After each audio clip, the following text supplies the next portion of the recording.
Yes, we need this night. We do, we do. Thank you, Cookie. Ooh, whose whistle is that? Well, thank you, Cookie. And you know, Cookie is also a GLAAD nominated, has a GLAAD nominated episode with Oprah that's up for an award as well this evening. So thank you for sharing her story.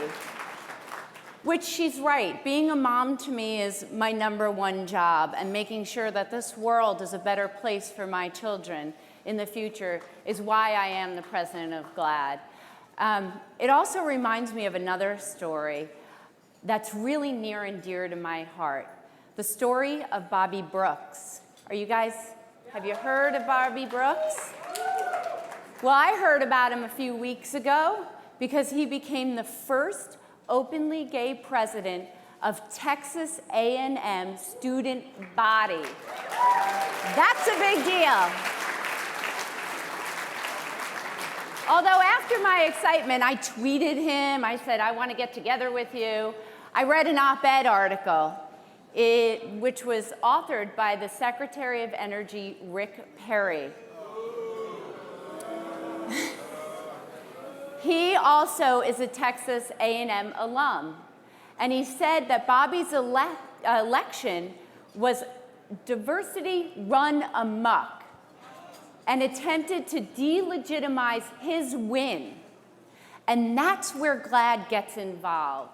And we protect our LGBTQ youth from bullies.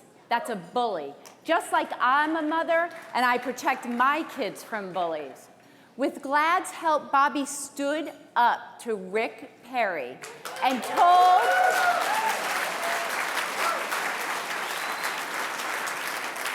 told his story in the New York Times, an exclusive on MSNBC, in The Advocate. With us tonight, Bobby is here. Where are you, Bobby?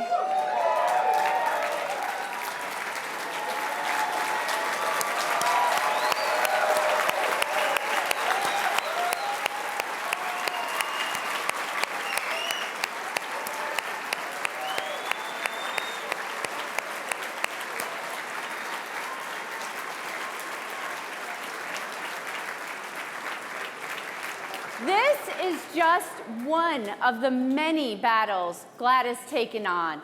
We are engaging YouTube to stop restricting LGBTQ content. We are taking on the forces of evil and winning with the Power Rangers and Beauty and the Beast. That was a wonderful gay moment, wasn't it? At the GLAAD offices, we celebrated 4 nights of LGBTQ stories in prime time by hosting screenings of ABC's historic mini-series, When We Rise.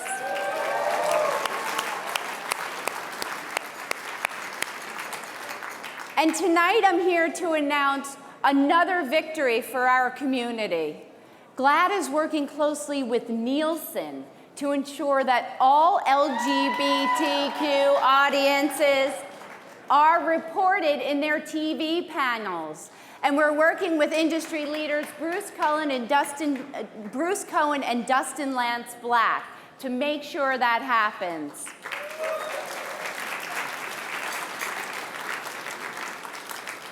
At the same time, in the first 70 days of this new world order, GLAAD has had as many showdowns as we experienced in all of last year.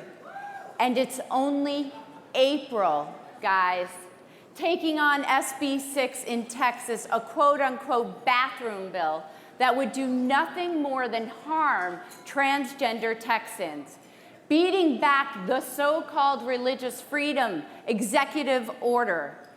Countering the rescinded school guidance for trans students. And this week, we had to go toe-to-toe with North Carolina Governor Cooper, who has turned his back on the people that helped get him in office. With all of these very visible and awful fights, we can see our enemy. We can see the attacks coming. But something else has been happening. very quietly and under the radar. We are literally being erased, people. In just 70 days, we have been deleted from the White House, Department of Labor, Department of State websites, deleted from the National Survey of Older Americans, deleted from the Department of Housing and Urban Development, deleted from the census, leaving us in the dark. Our presence gone.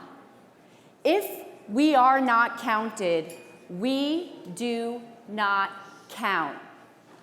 Our enemies click delete, and LGBT people are erased. But not on my watch, and not on yours. Yes, we count. We will not be erased. The way we get out of the darkness and into the light is by increasing our visibility and using our voices. With the money that we raised tonight, we will continue to build the GLAAD Media Institute, which enables us to scale the amount of stories that we are telling, build an army of storytellers, and expand our media advocacy to the local level where the fight is being fought on a daily basis. We are in Texas right now. We have a team going head-to-head on SB 6. Another way to turn the lights back on is to look to the brightest future there is, the LGBT youth. GLAAD, yes.